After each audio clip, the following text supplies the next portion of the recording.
I love to cook at home, and having good kitchenware makes all the difference in the world. Not only does good equipment make prep and cooking easier, but it makes it more enjoyable. This is why both Joel and I are huge fans of Made in Cookware. Their wide range of cookware, from pots and pans to knives and flatware and even glassware, are designed to be professional quality for right in your home. Joel is a big fan of their knife sets, and I just upgraded all of our stock pots and saucepans to Made in stainless steel ones. This goes along with my many other stainless steel, carbon steel pans that I have. I have over a dozen pieces, and I absolutely swear by Made In's products. Next, I'm getting a set of beer glasses. Yes, beer glasses for the whole podcast crew. Take your home cooking to the next level by upgrading your cookware by going to unitedwedrink.com/madein. That's MADEIN. Find out why pros like Grant Achatz, Sean Brock, Nancy Silverton, and Eric Repair trust Made In. Go to unitedwedrink.com/madein. That's MADEIN, and upgrade your kitchen and cooking today. The opinions and statements in this podcast do not represent those of the host's employers, coworkers, family, or imaginary friends. Now enjoy the show. Happy hour, more like amateur hour. Welcome to United We Drink.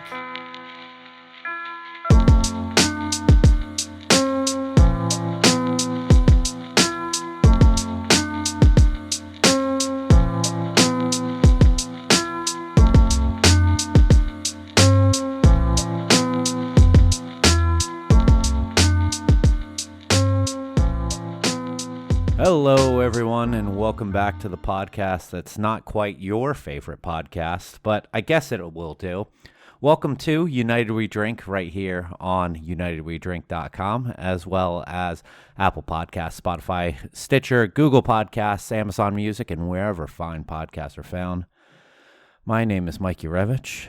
I'm no longer writing long-winded introductions for this show because... reasons.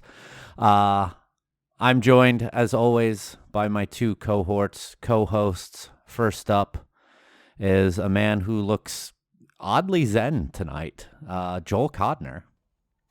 I'm in a very good place. Good. I'm always happy to see happy Joel, or at least calm Joel. Well, let's not get ahead of ourselves. Okay, yeah, I didn't sorry. say happy. Content. Also with us is a gentleman who brought me loads and loads of Indian food last weekend, and for that I am very thankful, is Kevin Abbott. Honor and a privilege as always, gentlemen. And one of my favorite things about this show, and I'm sure your favorite things, folks listening, is the fact that there's no undue enthusiasm at United We Drink. It is Joel not quite happy, but fine. The podcast isn't your favorite, but it'll do. We tell you like it is, right? And that is an important thing for us to bring to you, and why you are so adequately entertained by us.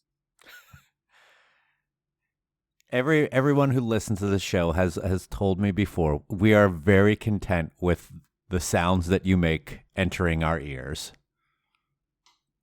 I can't think of a greater compliment. All right, so we got a few things to talk about tonight, but before we do, let's see what everyone is consuming. Joel, you and your hazy background, what are you having? Well, the background will not be never mind. I'm having a lime polar can of seltzer and a big old giant cup of ice water. I am off the sauce. Okay, good. Kevin, what's your trifecta tonight? So I am going with not a beer from Barrel of Monks to shock you all, but I am going with a beer from Odd Breed Wild Ales, the Vestigial Grove, which is a Marionberry sour. Very tasty. And I Sounds very sensual. It's very sensual. Yes, I'm having a hard time never mind. We'll get to that later. I also have a glass of Añejo tequila, and I've got myself a lime Spindrift. I know how much you get excited about lime-flavored carbonated beverages, Mike. This is pretty impressive stuff. I've only had Spindrift once before. It was the grapefruit. It was okay. Not enticing enough for me for the price point because they're fucking expensive. I have my Liquid Death as usual. I am drinking a can of red IPA called A10 from a little brewery, probably about as little as a Barrel of Monks brewery, called Copper Point. I might know someone there. And I also have myself some Jefferson's bourbon that I am sipping on as well. I hear good things about Copper Point. I have some interesting Untapped ratings recently. They'll do. I mean, they're not as good as probably another brewery that makes a honey blonde ale, but they'll do. I don't think Kevin has any clue what's going on, but we'll fill him in Neither later. does our audience. No, I am an avatar for the rest of the audience. If I have no idea what the hell's going on, and I'm still listening, so they must still be listening. This is true. Nothing funnier than inside jokes when you two are the only ones inside. Guys, before we get into this, I just have to show you the latest thing on my desk. All right, here we go. I can't see what that is. Fuck. It's Batman. Turn the freaking blur off. Ah, God damn it. I don't care what your room looks like. This is even worse for the audience because they don't know what the fuck is going on.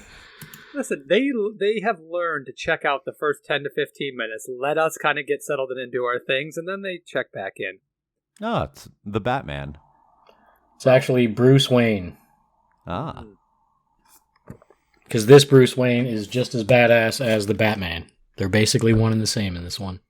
There's no Playboy bullshit.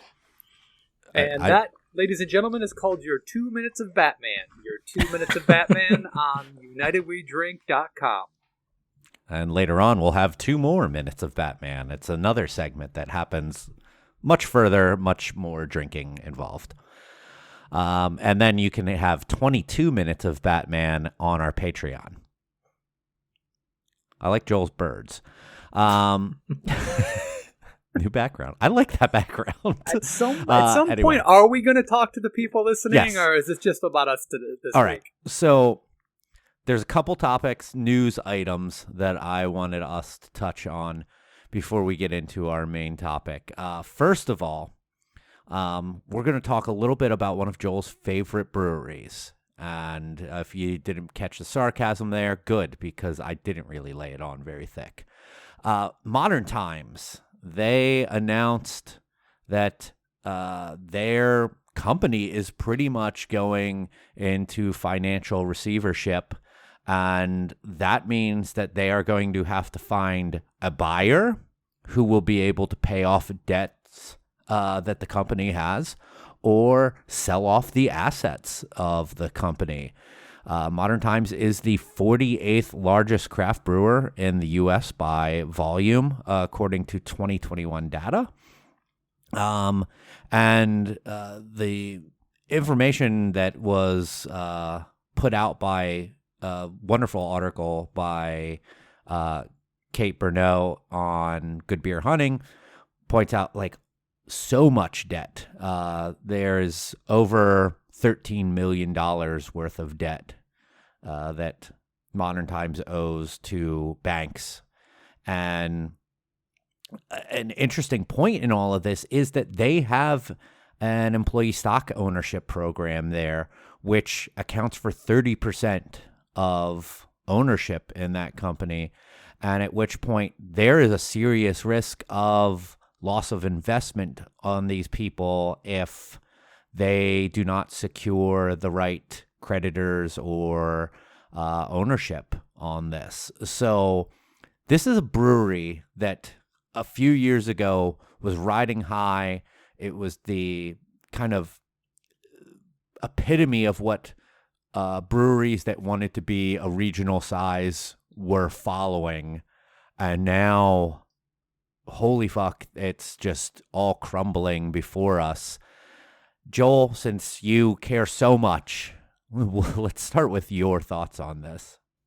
All right. Well, I'll give my quick Modern Times backstory, because the last time we discussed them when they were in the news, which wasn't that long ago, they were, I don't know, shutting down some extra locations or kind of trimming the fat, if you will. I don't recall the exact circum. They shut down half of their tap rooms and it's like 8 of scaled them back or their something, distro. right? Well, What?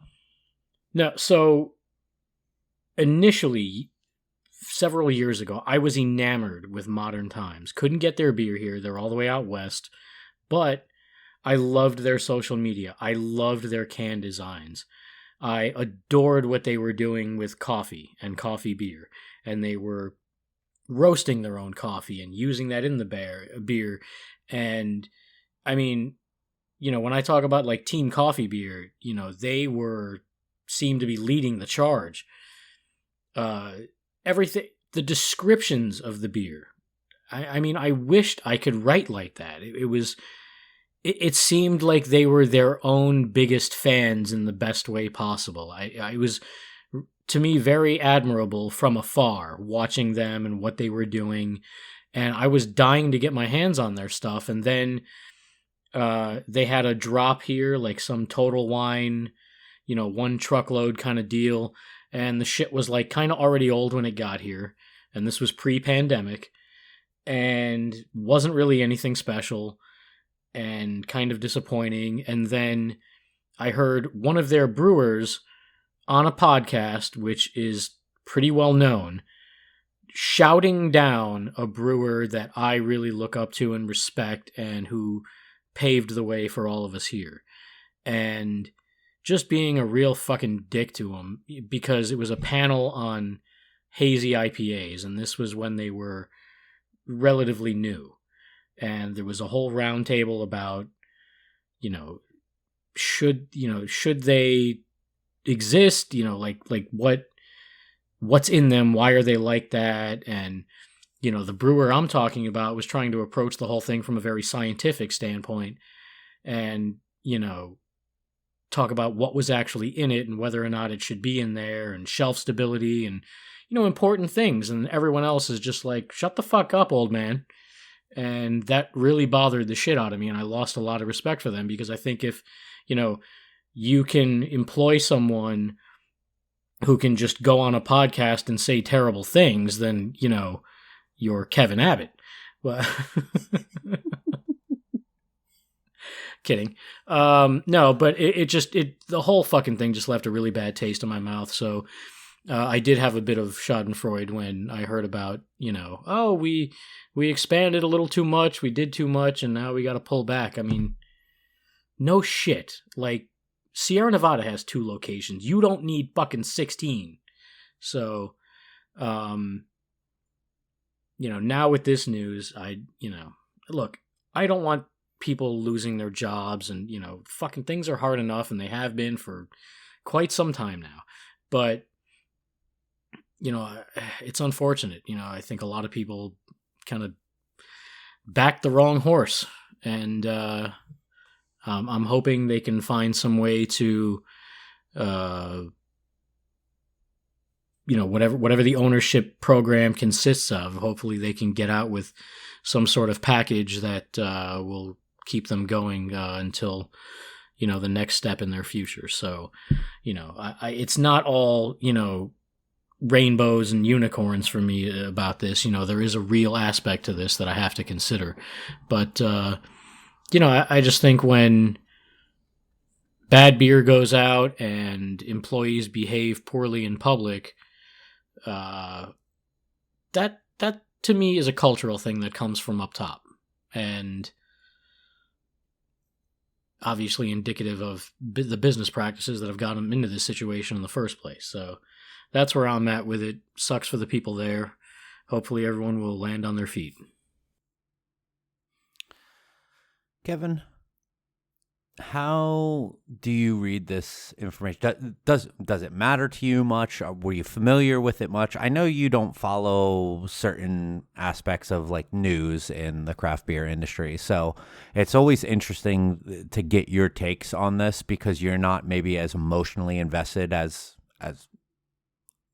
Joel or I are, or even a lot of other people. So, your thoughts? The first thing I think about here is doesn't really pertain to modern times or their employees, and I echo those sentiments. I mean, I don't want anyone to lose their job. I mean, you have people who invested their time to have ownership stakes, and however that works, I'm not sure how the infrastructure works for those kind of things for employees to have that, but they invested their time and they thought they had something to fall back on and something they were going to earn. It was going to be valuable long term. And it sucks if that's all going to go away. I don't want to downplay how devastating it is for certain people.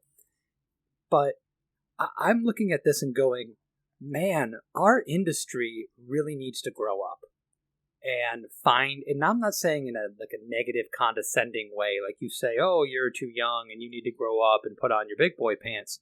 I'm saying we really need to find out what it means to be successful in this industry, because we've had the people who have paved the way for us to build large breweries that can distribute beer throughout the entire country.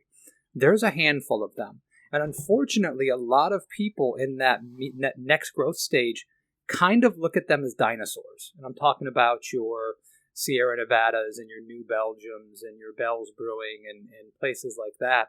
And I hear a lot of hate from some of the up-and-coming breweries about those kind of brands as legacy brands, as not pushing the envelope. And we forget that they were the ones pushing the envelope, by the way, for the longest time.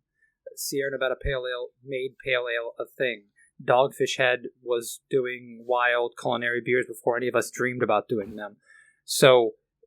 But the infrastructure that they built was craft oriented, quality oriented, but also business oriented. They weren't trying to distribute beer throughout the entire country 2 years from the time that they were founded.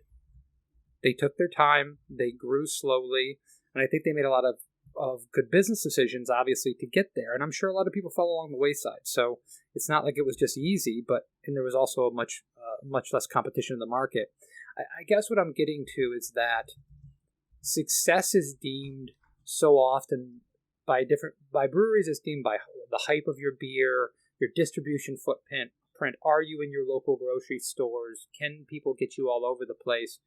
And none of those things necessarily lead to a bottom line profit that can allow you sustainable growth and make you a healthy business. And until we try to marry those things together and find out what a brewery is trying to be, I think we're going to see these breweries that seem uber successful, and all of a sudden you find out that they've got more debt than you can possibly imagine. I go back to the brewery that we all worked at together and conversations we would have with our owner, and it seemed like every other week his aspirations for his barrelage cap for his brewery was different. 1 week it was, we just need to make 3,000 barrels, man, and then we'll all can make money, we'll be great. And then 3 weeks later it was, if we can just get to 4,500 barrels, I think it's going to be great here. Well, I don't think a lot of people in this industry, even people who we would deem successful, have the business acumen to look at a business plan and go, this is where we're actually going to make money. And no one's immune to it, apparently. Yeah, and I hate to be one of these people that just wants to bring up like old news and kind of be like, told you so. But I'm struggling to find the exact article, but I recall a few years ago, it was along with like all of these buy-ups of breweries and private equity investments. Thanks for whoever is stirring their glass. But he brought up how like you can invest in your own company without getting outsiders involved by going to banks, and like they have the money and you can retain your company. And it's so hindsight with this, in how like they owe $12.9 million from three different loans to one single bank. And here they are right now. It's just, yeah, that seemed pretty nice that you were able to get a bunch of money from banks. They were willing to throw it at you because you were successful at that smaller scale and scaled up in a good way, but then went off the track somewhere at some point. And that's where those loans don't really help you out, because it's fucking debt on your company. And it's not like where getting some private equity or some investment from outside doesn't leave you in such a precarious position. This isn't, it really wasn't meant to be a shot at the old owner, but I mean, it's not a fucking coincidence that all of that stuff went down, but someone's making a whole lot of noise over there. But thank you. Yeah, Modern Times is a brewery that I've liked, like Joel. I wasn't as turned off by the beer that came down our way, that he mentioned. I thought that Ice was a really fun lager, or just a solid lager, and that the Fruitlands Sour was a really solid sour as well. And I've always enjoyed their branding. I've always enjoyed their social, like Joel said.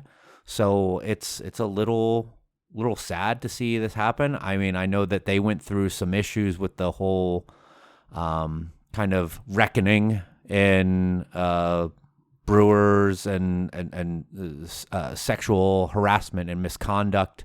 Yeah, I forgot to totally mention that. I mean, Jesus Christ, they were part of that too. Jacob McKean stepped down after all of that stuff happened, not because of like allegations against him, but pretty much like the thought of harboring a toxic work environment, and him being at the helm for all of that. But that really started a lot of this, because when he stepped down, they brought in Jen Briggs as the new CEO, and it's almost like someone opened up the books for the first time over there and was like, holy fuck, we're not doing well. Did you guys see this? Like, this is not good. And that's where they're at now. It sucks for the people involved who are very invested in it, but both by the work that they put in and ownership in the company. But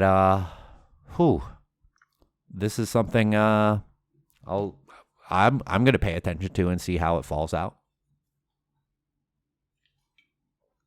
Anyone have anything else to say before we move on? No, sir. Kevin has a whole lot of noise going on in his background. Kevin's audio is fucked. It's my laptop fan, guys. I don't know what to tell you. Seriously. Okay. Well, I was... I kind of wanted to just tack on to something Kevin was talking about real quick, and just ask you guys if you had a concise answer to the question, how do you define brewery success? I don't want to give that answer to someone else's company, but no, I'm talking about like if you owned a brewery right now, what would your definition of success for that brewery be? That I and my employees can live comfortably and not have to worry about income, and that our customers are happy with our product. And really, that's all to me. I just want to take care of the people who would put me in the situation of being successful. And those are the employees and the customers. I think that's a great way to define it, Mike. I mean, I do own a brewery, and that's the way I feel about it very much.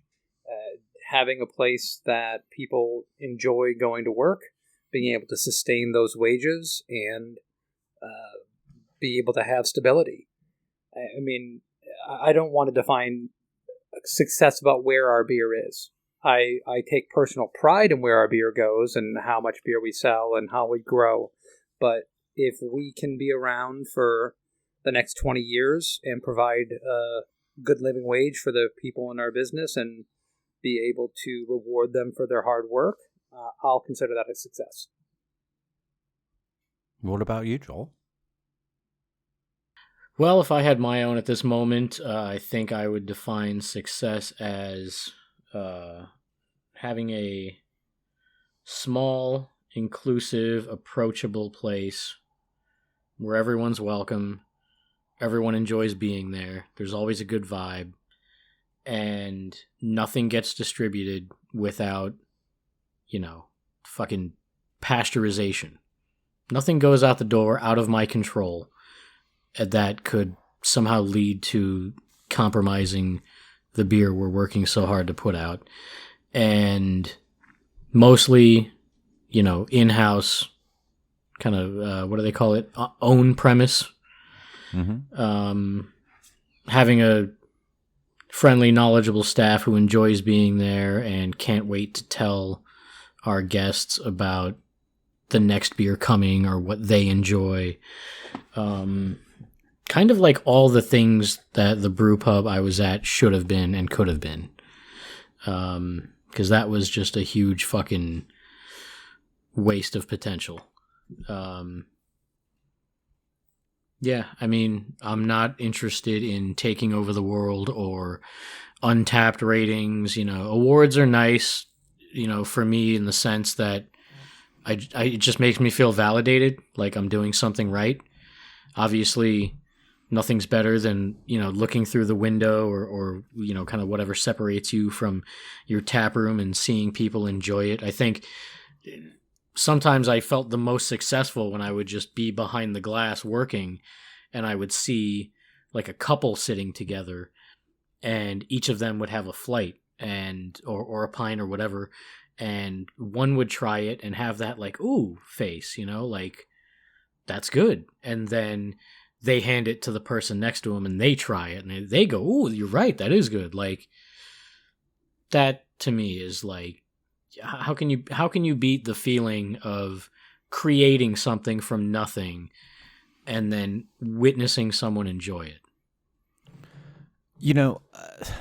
That's something I kind of want to expand on a little bit. Fuck the other little topic that I wanted to talk about because it's just dunking on an old man. So the little things that give you excitement in this industry, that seeing it, and you're not even kind of supposed to see that in that situation. Like, and the consumer doesn't think that you see that in that situation, that you're behind the glass, you're in the brewery, and you just happen to just look up and see two people at the bar, and you just see an expression on the person's face of like, we all know that look, that all you had to do is say, ooh, and we know what that face looks like. And it makes you feel so happy to see someone be impressed by something that you did in that way and not know that you can see them doing it because they're not putting on an act for you. It's such a real emotion and reaction that right then and there. No bartender is soliciting that out of them. You're not there talking to them that they can see. Like it's such a real visceral thing, and it is so fulfilling to be able to witness someone's satisfaction in something that you put so much effort and heart and creativity into making. And I think sometimes we get on this show very upset about very real reasons to be very upset at things, but we sometimes forget about the small things like this that make us happy. And it reminds me of things like that too. I mean, I've seen people definitely get happy about beer in front of me, but I've had that happen a handful of times too, Joel. Like I pop out to the bar real quick to fill up my water bottle and just look out at the crowd and see people in a fucking booth in the back who don't see the bar. I have no business seeing them, and just seeing someone just be like, oh yeah, and then they hold the glass out for their partner or friend or something like that. And I know probably like sharing beers isn't really a thing anymore, but like it is such a fun experience for me to see them having fun with their experience. And fuck it if it doesn't create that romanticism of being a creator in this industry again. And God, like every time I get mad, something brings me back into it. How about you, Kevin? I mean, I share those sentiments. I mean, for sure. I mean, when you see people enjoying your beer, it does remind you of why you got into the industry. Being the person who is chiefly responsible for the financials and the running of the brewery and every aspect of it, I see those, it's more infrequent, and I am too often reminded of the responsibilities of what it takes to keep that brewery running. So I might not appreciate those as long as I wish that I could. We just got done talking about a brewery that is seemingly on the verge of not being a brewery anymore. How many people, thousands, tens of thousands, drank Modern Times beer and had that exact same feeling? But they're going out of business or restructuring or what have you. There's a very real aspect of the business of the craft beer industry that it's harder and harder for me to separate those things as I get farther and farther down the road because of the responsibilities inherent in it. But my best moments in the business are always when we create something really good and I can look at Joel and Ralph and Ben, or we have a great anniversary party like we did here a couple weeks ago, and I can look at Eric and say, man, these beers are great.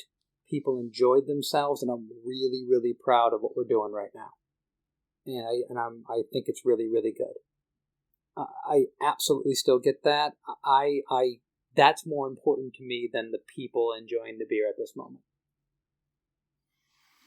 I like how Kevin kind of wrangled us back in and didn't let us get too close to the sun. He's like, remember, we're United We Drink. We're quasi-negative over here. Well, it's perspective. It's all perspective. And I share a lot of that sentiment too, because, being this, this is my 10th year doing this. I spent 15 years in cubicle hell, and I have been fortunate to be in a brew house looking out at a tap room, and someone in the tap room raises their glass to me, doesn't know me, doesn't know my name, never met me before, but will just go, "Great job, man, keep up the good work," and just hoist their glass toward me, and I'll give them a thumbs up or whatever. Because when you sit in a cubicle, no one ever comes around and goes, "Hey, great job on that paperwork." Who gives a shit? It's fucking meaningless and mundane. But, I get what Kevin's saying, because he has a much different perspective being an owner and having all the responsibilities on his shoulders of just keeping the fucking lights on, you know? I mean, I'm sure that's heavy enough. So, there's that word again, heavy. But it's easy to let some of the, well, heavier things bog you down, whether it's the long days or the physical work or trying to make a place work, meet your deadlines, meet your production goals. It can all take a toll. And there's no doubt that the fun part eventually becomes work. And I would say that if we were in any other career. So, but I think it's important to remember the things that got you in and keep you going. Because if you don't have those, what are you doing? Amen, brother. Yeah. All right. Everyone listening is like, who the fuck is this Joel? We're all just it's like musical chairs. We're changing places here. Joel's being more positive. I'm being even more negative. I guess. Mike wants to fight old people. That's nothing new. Mike has legendarily always wanted to fight old people. Because I've always thought I would lose, and for once I feel like I can maybe win. Also, by this musical chair thing, Kevin, I don't like your chair. It's not very comfortable. I like my chair.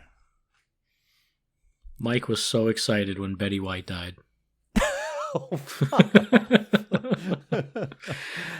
George's mom from Seinfeld died the other day, and Mike was like blowing up my text, just ejaculating. Things just took a turn, guys. I want to point that out. I wish I could see in our data like drop offs and stuff. Looks like Joel's gonna drink Malort now. I'm just holding it for good luck.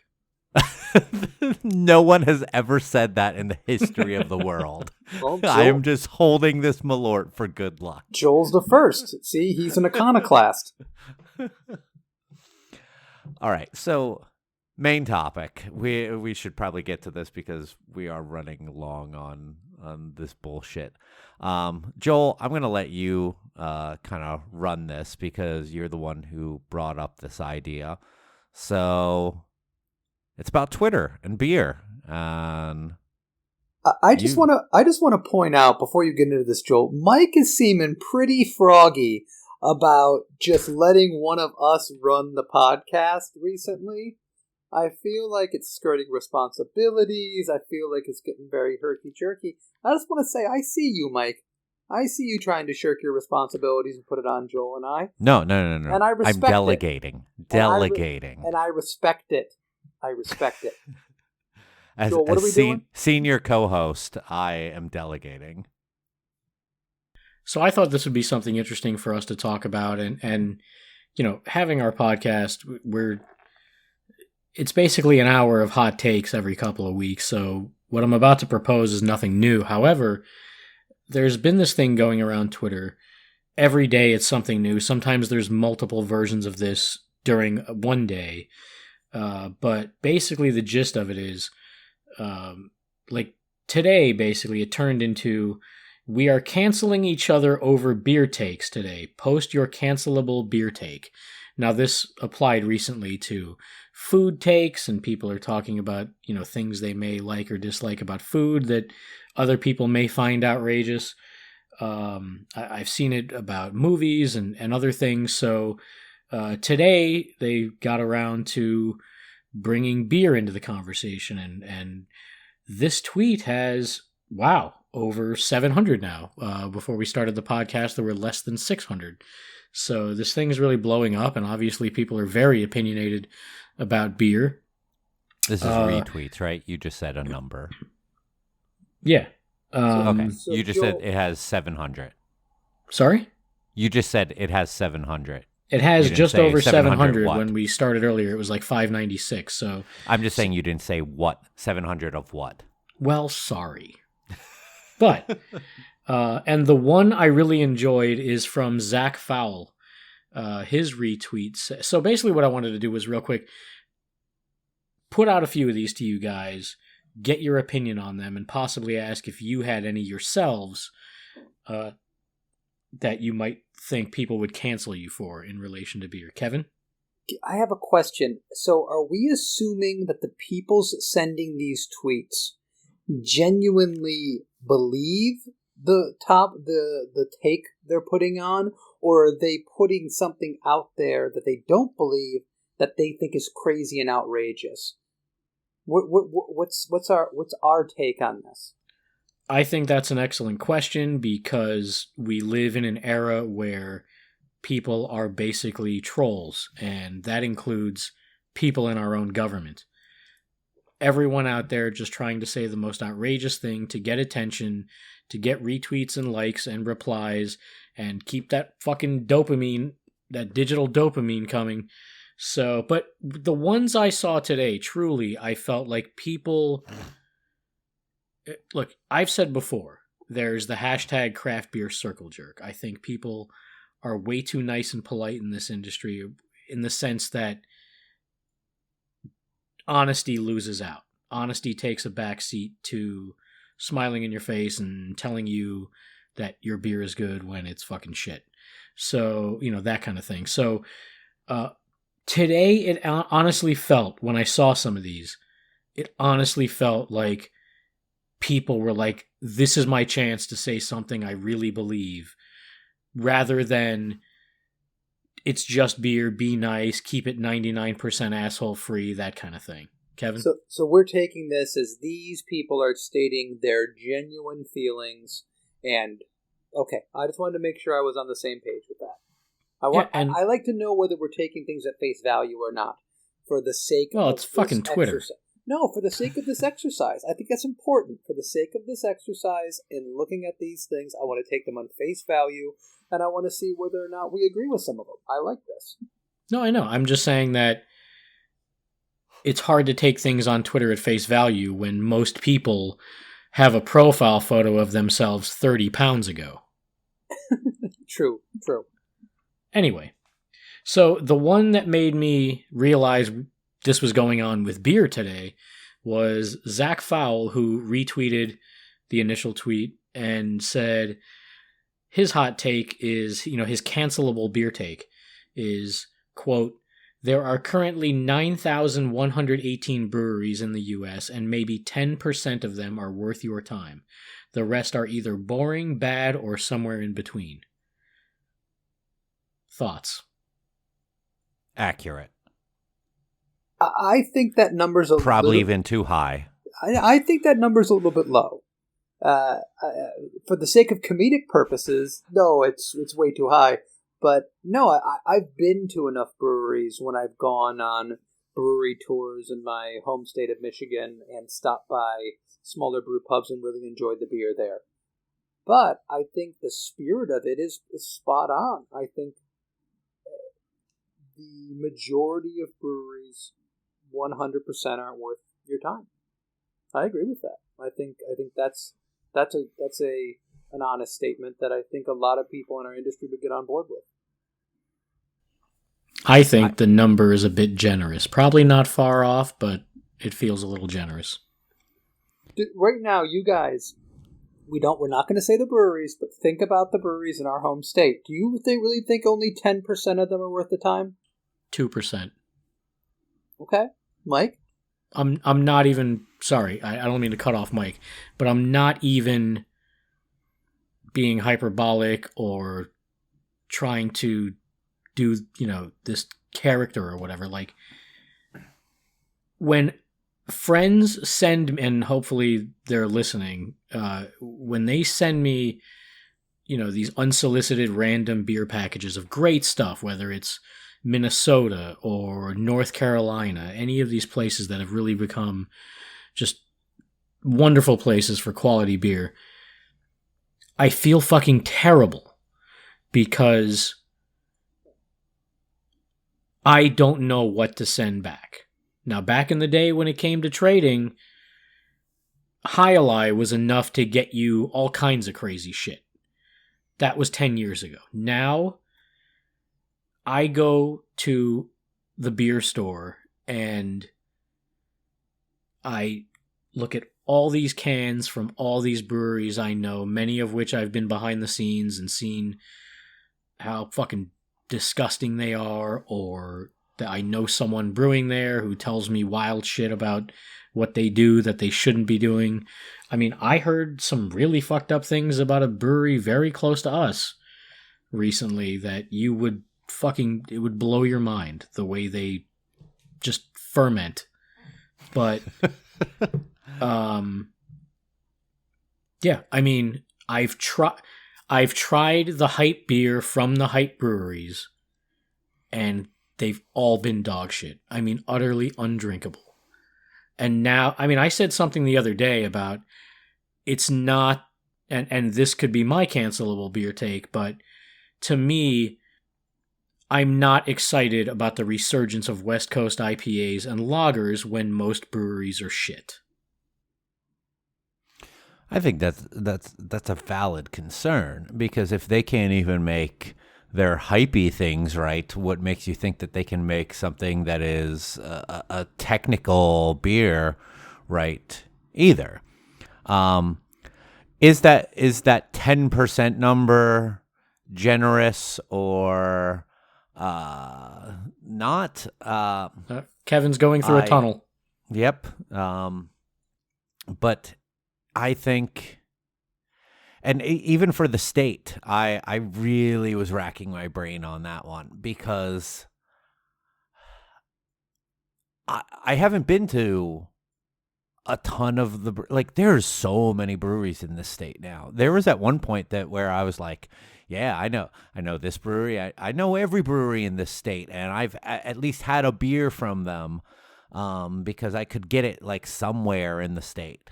Now, like, people tell me, like, a couple came and bought our previous brewery was storing kegs at our place at Copper Point that they still owned, and they were selling, and people were coming and buying these kegs from them, but like out of our place. And a couple came from Brooksville, Florida, over on the West Coast, northwest coast.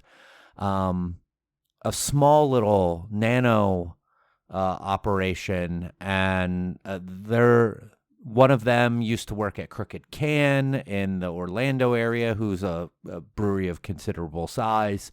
And it's just like, I was like, I've never even heard of you guys, and you guys are buying kegs. And like, they were super fucking nice. They had 2 adorably cute dogs with them that they were bringing with them, and like, we sat and had some beers, and I was like, good luck to you guys. I hope all the best.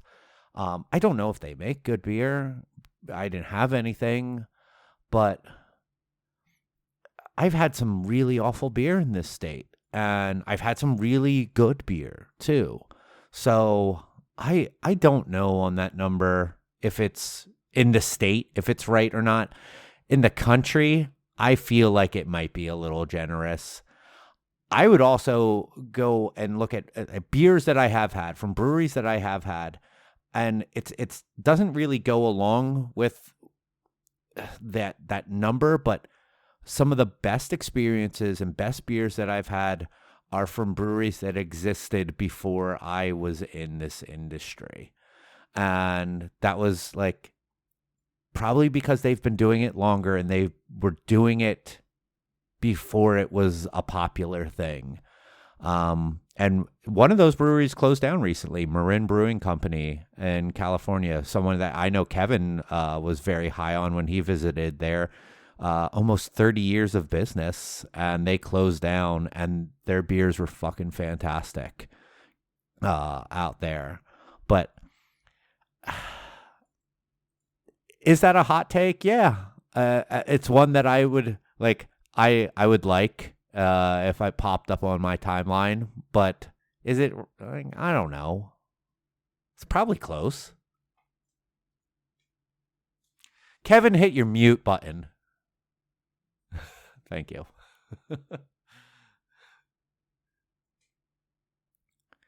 Joel, unhit your mute button.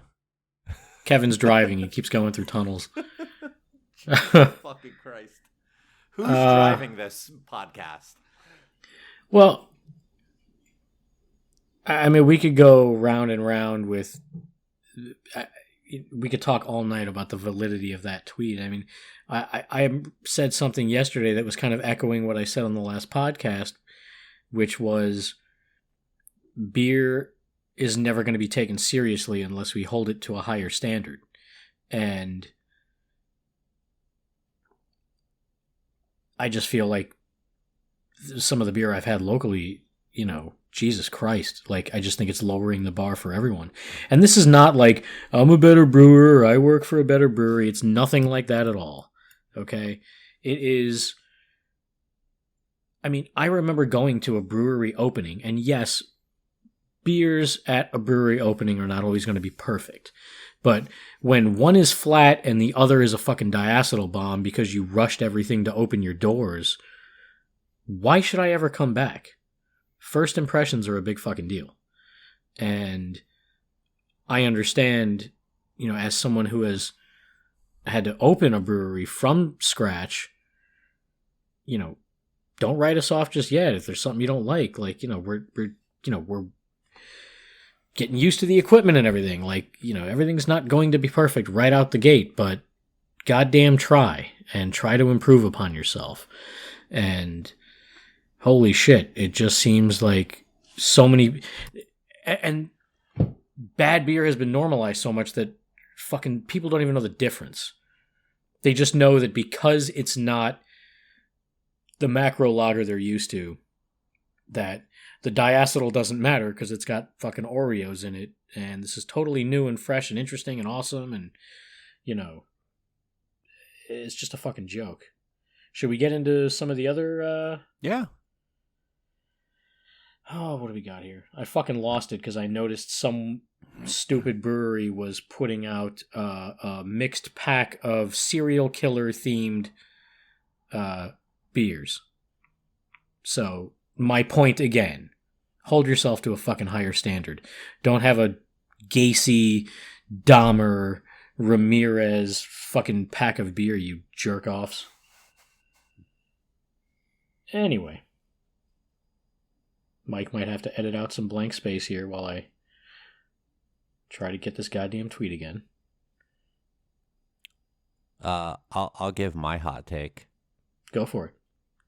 Pilsner Urquell is better as movie popcorn butter than as beer. Too buttery for you? Oh, way too. I mean, I'm sure you pick up diacetyl and Topo Chico. No. You're highly sensitive to it. You are the diacetyl Nazi. Shit talk about Topo Chico. Yes, I am. All right. You know, one thing that's surprising in this thread of all of these quote tweets is that so many of these people hate IPAs. So many of these people... This tweet got a lot of traction, so with the cancelable beer takes. So I'm sure there are tons of people replying to this or quote tweeting it that aren't even in the beer world or are not really beer fans. But there are so many people saying, it's all nasty. All beer is absolutely disgusting. Beer is horrendous. Every single type and kind. It is awful. And surprising to see, and I agree. But, wow, all beer is trash. Someone is shitting on Bell's Oberon. So it seems like a lot of these people are just kind of taking the opportunity to shit on things. But, I can't find the exact... Well, here. The majority of hazy IPAs taste exactly the same. Yeah. The best hazy IPA, and I like hazy IPAs flavor-wise, but, like, the best ones all taste the same, and the trash ones all taste the same as well as trash, but... Well, Mike, you got to have a more distinguished palate. I mean, on one hand, you've got Citra and Mosaic, and then they come out with the next beer, which is Mosaic and Citra. Well, the you first forgot one about they the used cryo oats. in there. Yeah, in the first one they used oats, and the other one they used wheat. I don't know if you noticed the difference, but that's the basic formula. Yes, and then you got cryo and incognito and Lupulin powder. Yes, they're so different applications. I absolutely love when these breweries go dropping 3 more 4-packs this weekend. This one's got Citra, this one's got Citra Cryo, and this one's got Mosaic Lupulin powder. And the average person doesn't know what the fuck any of that means or what the beer smells or tastes like or looks like because you put those things in it. I mean, it's kind of funny that like you've for a very long time talked about how that stuff like with just listing hops means nothing, and at least tell us what it tastes like. And I remember a few years ago sending you posts from I think it was Forest in Maine and PA, and how they describe the flavors in their beers in kind of funny, very specific ways. It's like the orange ring candies and your mother's marmalade and things like it's a little outlandish and it's a little overkill on the description, but at least they're describing the way that the stuff tastes and not just relying on the selling power of the hop names. They want you to understand what the flavor is, because Citra isn't a flavor, Mosaic isn't a flavor, Lupulin powder and cryo and incognito are not flavors. But yeah. Am I allowed to talk yet? Am I coming in? I mean, something's been talking in your room for a while. I'm telling you guys, all of a sudden, now that he's talking, it stopped. There's no noise whatsoever in this room other than my freaking laptop fan. I have no idea what to do. At some point, one of you guys have to come over here and teach me how to... I guess I have to set a studio up at this house. I don't know. I just wanted to chime in because I haven't spoken in a while and I feel lonely. But the fact is that, yes, most hazy IPAs from a brewery taste exactly the same. If you took a different label and put it on that can, even the people who think they know what they're talking about wouldn't know the damn difference. There's no doubt about that. That's something that we talk about internally with other brewers. I just had a really interesting conversation with John Hall from the Think Beer podcast about Pilsner Urquell. Mike, thank you for your hot take about how it belongs on buttered popcorn or belongs on movie popcorn. But the fact is, I think a lot of the people that are actually making this stuff know all these hot takes and agree with them, even if they're making the beers that the hot takes are about. Because if you go behind the booths at a beer fest, everyone's actually drinking usually a good Pilsner or a good Pale Ale or something of that nature. And they know that some of the stuff they're putting out there is just for the fanboys because it's kind of crappy. And they know that a lot of their beers taste exactly the same. Please don't come behind our booths unless we ask you to. Well, I'm talking about people in the industry. Even then. Come on. We're all much more friendly than we let on here at this podcast. Well, we're coming up on an hour. Should we get into one more cancelable beer take? Sure. All right, here's one. And I haven't seen this at Barrel of Monks, and Kevin is free to abstain from commenting if he so wishes. This next cancelable beer take is: the last place I'd ever want to do yoga is on the floor of a brewery/tap room.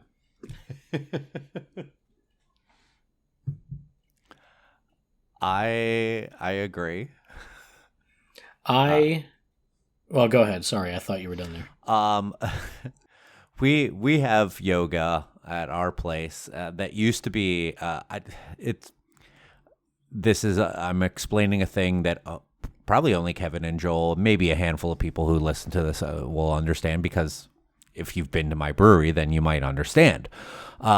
We used to do it in our game room, which is out in the brewery side of things, not in the air-conditioned tap room. It's above the tap room on a mezzanine, and it's for 9 months out of the year hot and fucking humid in there. They just started doing the yoga out on our side patio, which to me sounds worse, but it's actually not, because at least you get a little bit of a breeze. But I still, to each their own on this type of thing. I enjoy yoga. I haven't done it in a while, but I enjoy it in a private environment, not in front of people, in my air-conditioned living room, watching Diamond Dallas Page tell me what to do. We clean and mop our floors, so it would be the same of doing a yoga session pretty much anywhere else. That's a little bizarre to me. I once saw on Instagram a photo posted by a brewery that we know, and they were promoting their brewery yoga day or whatever it was. And there was a woman clearly dressed for yoga with the tights and the whole deal, all the spandex. And she's got her hands on the brewery floor, and she's doing a handstand while her bare feet are up against the outer wall of the fermenter. Now I started dry heaving, because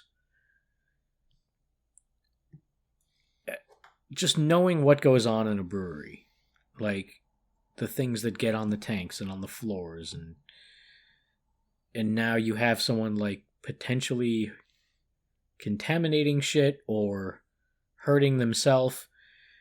I mean, at our first brewery where we were together, Mike, you and I worked in the tap room a lot.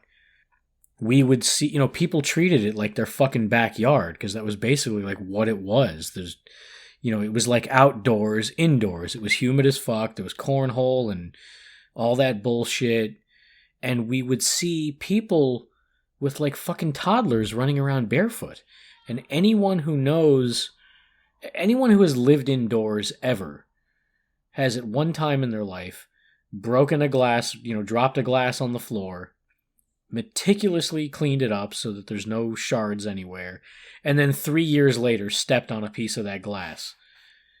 So imagine how many fucking shards of glass are on some 20,000 square foot brewery's warehouse floor where people are gathering. I mean, it's just inevitable that you're going to step on something, or so like that fucking, like, I don't like to kneel with my pants on the wet brewery floor. I mean, I do it, but I just like, I'm like, ugh, like I just. I don't like to do that because I'm afraid I'm not going to get up. I mean, I tried squatting over the transfer manifold when we were knocking out to the fermenter the other day, and I ripped my fucking pants 3 times because I didn't want to kneel. I had to throw away these pants because 3 times my crotch tore open like the multiverse in No Way Home. Kevin likes that one. And it all comes back to the most important things, which is the MCU. I'm glad. This is a good transition for the podcast. Kevin hates Moon Knight. No, I like Moon Knight. I just thought that the CGI in the first episode really, really sucked. Kevin thought it wasn't Egyptian enough, like we're watching fucking Ancient Aliens or something.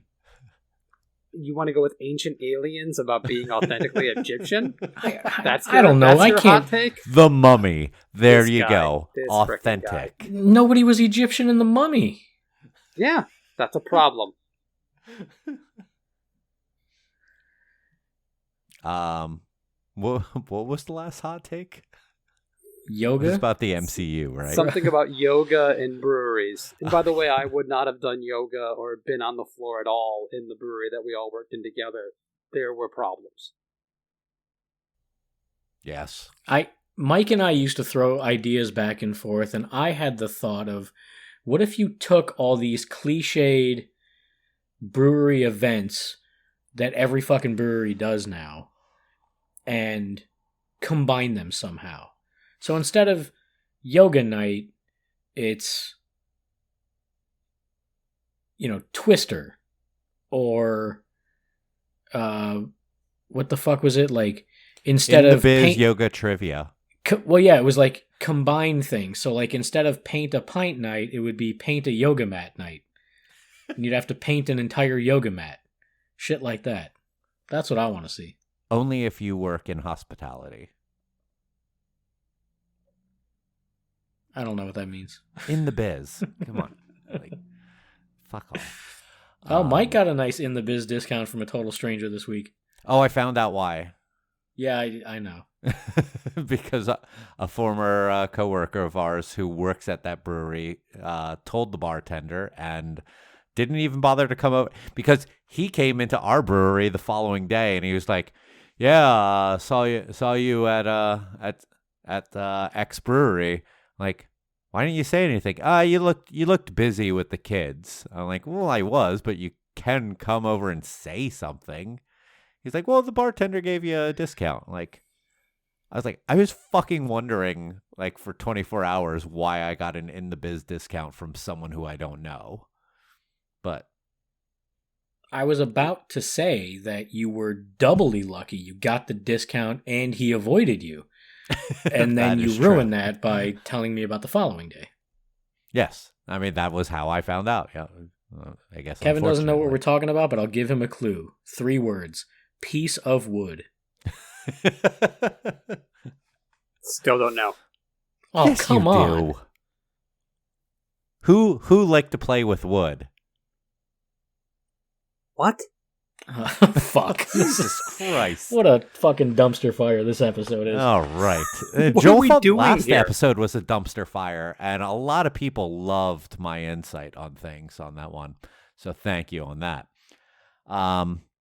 I think it's probably about time to wrap things up. So let's head into last call territory, unless someone really has something pressing to say about cancelable beer tweets. No? Cool. Last calls. This is the point in the time of the episode where we give each other an unspecific amount of time to talk about whatever it is that we want to talk about, unopposed, unobjected, uninterrupted. And for that, we are going to start with the person who wants to object to every single last call from people who are not him, Kevin Abbott. Well, I will do a last call as long as my microphone doesn't pick up traffic from I-95, apparently. We live in Florida. I hope that we have many listeners from outside the state, and many of you know that a bill was recently passed into law, which is commonly referred to as a Don't Say Gay bill. It's a little bit of a misnomer. It's a passionate thing for me, and something I get very, very frustrated about, with the idea that we're not going to confront gender identity with children. I have a 4-year-old child, and the bill says that they will not talk about gender identity or sexual preference or anything in kindergarten through 3rd grade education. I just want to put it out there for anyone listening that might be on the fence on this or doesn't really know a lot about this bill, and because it's going to come to your state too. It's going to go around. It's going to be one of these things that people use as an in their local legislation. We got Jad, my son, his first book on gender identity when he was 3, and we started talking with him about the fact that some people identify as girls when they look like boys and vice versa, and that doesn't really matter. And it's not developmentally inappropriate. My wife is has a doctorate in mental health counseling. She runs the counseling program at a local university. She knows a hell of a lot about mental health with children, and it is appropriate for a 3-year-old and a 4-year-old and a 5-year-old and a 6-year-old to understand these things, and to make kids that may identify this way or be confused this way, and confused isn't the right word, but and make them comfortable and make them seen and make them heard and understood. And as a person who has a great deal of compassion and a want for inclusion of all people, I happily teach my 4-year-old about this, and he's not confused about being a boy or being a girl, and he is not going to grow up to be some kind of crazy deviant. He's just going to be a kid who loves his neighbor and hopefully understands them.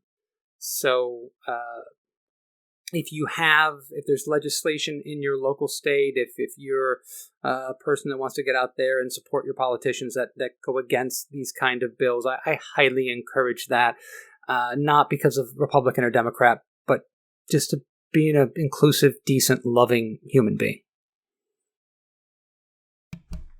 Beautiful. Joel? Oh, tough follow. Well said, Kevin.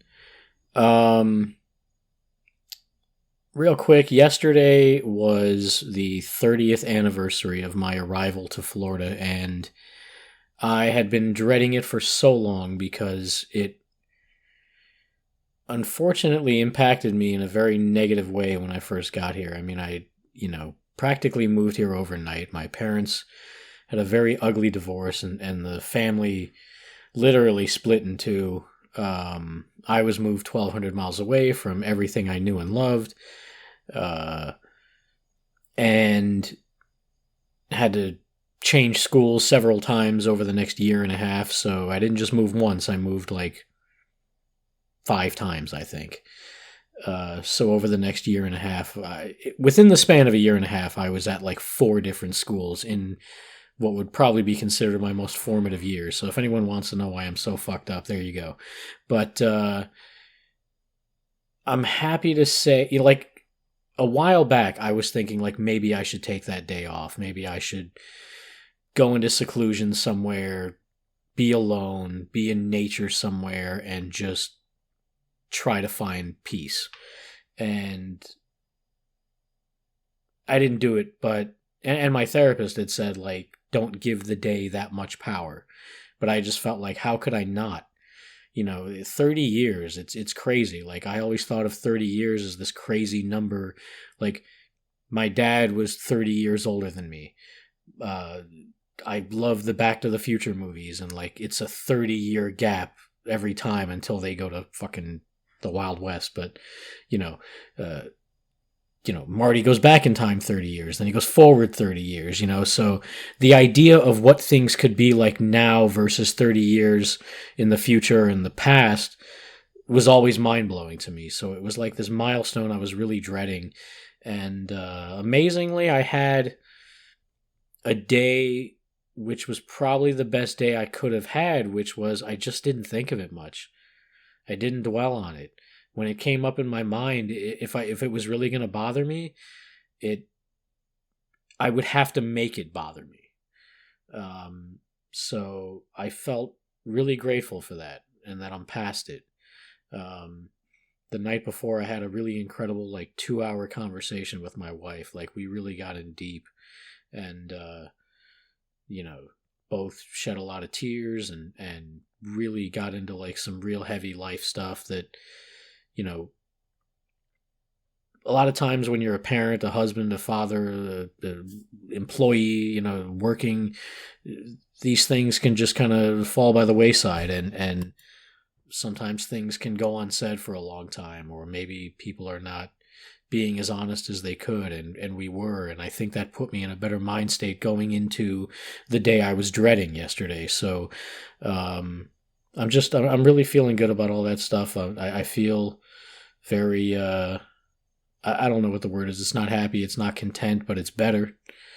And I think the whole point of this is that I think people really need to start having more open, honest, direct conversations. I think we tap dance around too much. I think we don't want to hurt other people's feelings, and so problems persist. And, kind of like how I always talk about the craft beer circle jerk and how we should be more honest with each other. We don't have to be mean, but I think honesty will really shed light on a lot of stuff that we'd rather sweep under the rug or just never address. And, I don't know. I just feel like I'm better for all of this, and I'm looking forward to the future. Wow.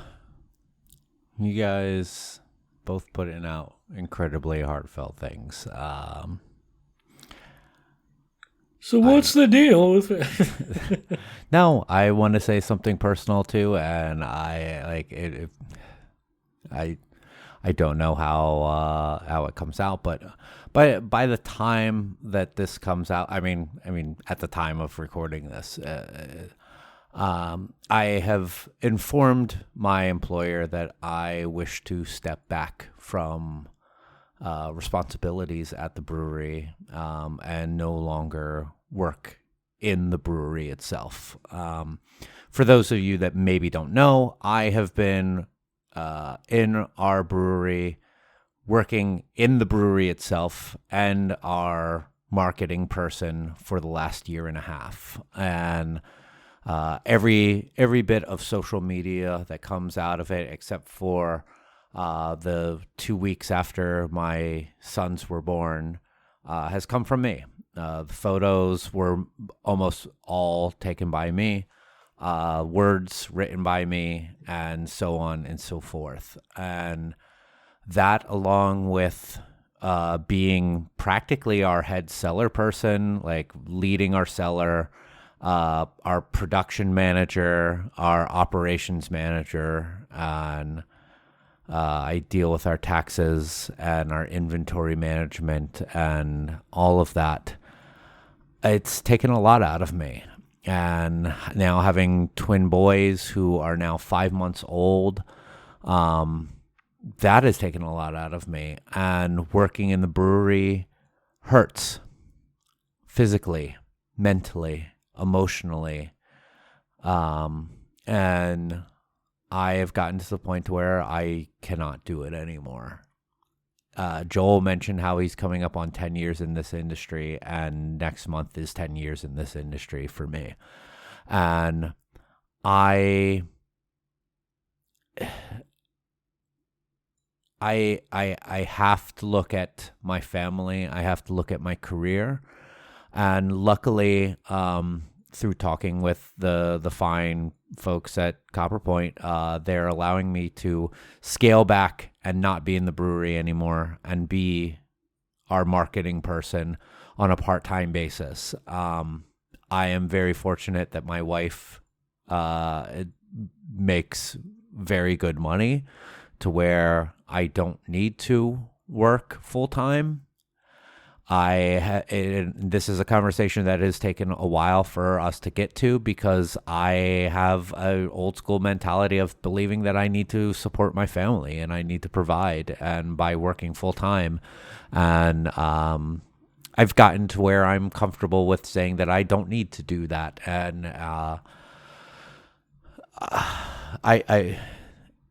I'm not at that line yet.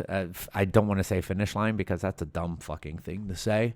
But I am looking forward to focusing on something that I really enjoy about in this industry, and that is the marketing standpoint of things. I enjoy the artistic visuals of beer, and I enjoy social media, and I enjoy learning about the other parts of marketing, e-commerce and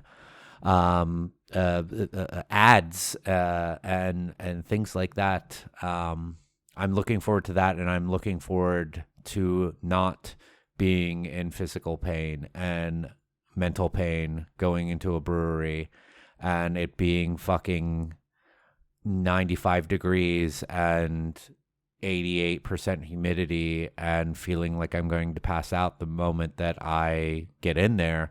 And now with 2 little ones, the fact that I don't know what time I'm going to get home, and I don't know what their temperament's going to be like, and that a small amount of time I get to see them in the evening might be bad because they're angry, they're upset, they're hangry or whatnot. And then I put them down, and then I make dinner for my wife and I, or we make dinner. It's not always me. And then I want to go to bed. The fact that I'm up doing this podcast after 10 p.m. is fucking amazing. But I am looking forward to this change in my career path and this change in my life and being able to spend more time with my family and friends and focus more on my career. And yeah, I don't know if I needed to make a big deal out of all of that, but yeah, that's that. Congratulations, and I know we're not supposed to reply, but just one quick question. It's only 95 degrees up there? Nice. It's approximation. It right now in April it is. God, it's only April. Yeah. Fuck.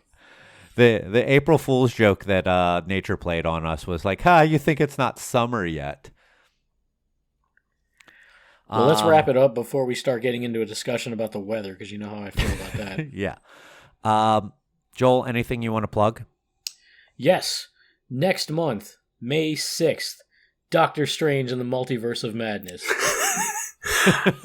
I'm tickets day Let one. me we plug there. Disney. I'm really glad that someone's finally plugging a Disney MCU project, because they need as much help as they can get. Kevin, you want to plug anything for a small brewery in either Boca or Pompano? Yeah, you can go to Odd Breed Wild Ales or Barrel of Monks Brewing and get a beer if you so choose. If that's up your alley. If you are listening to this and you enjoy beer and you're within driving distance, we'd love to see you.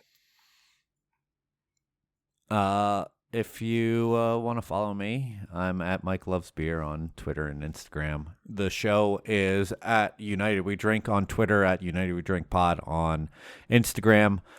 UnitedWeDrink.com is our website, and you can support this show, and we implore you to, if you really like it, by visiting some of our sponsors and some of the brands that we really like and are affiliated with, by going to UnitedWeDrink.com/sponsors, places like Made In, who make some of the best cookware in the world, Liquid Death for your bubbly water needs, and so many other things.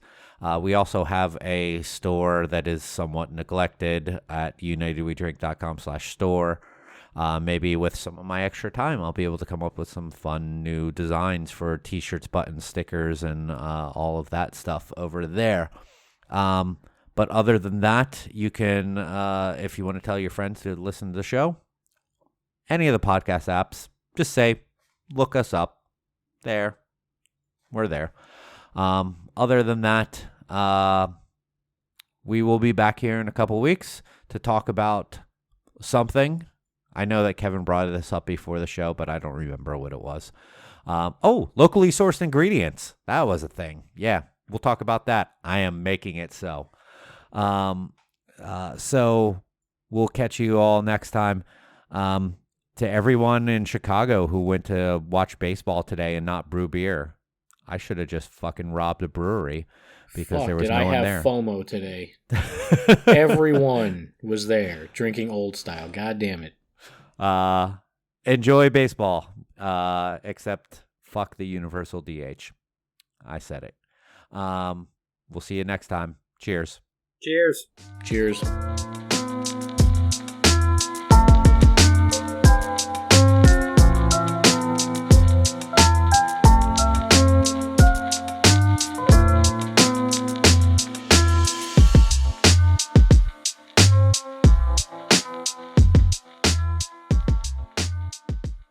Yes, I want to see pitchers bat.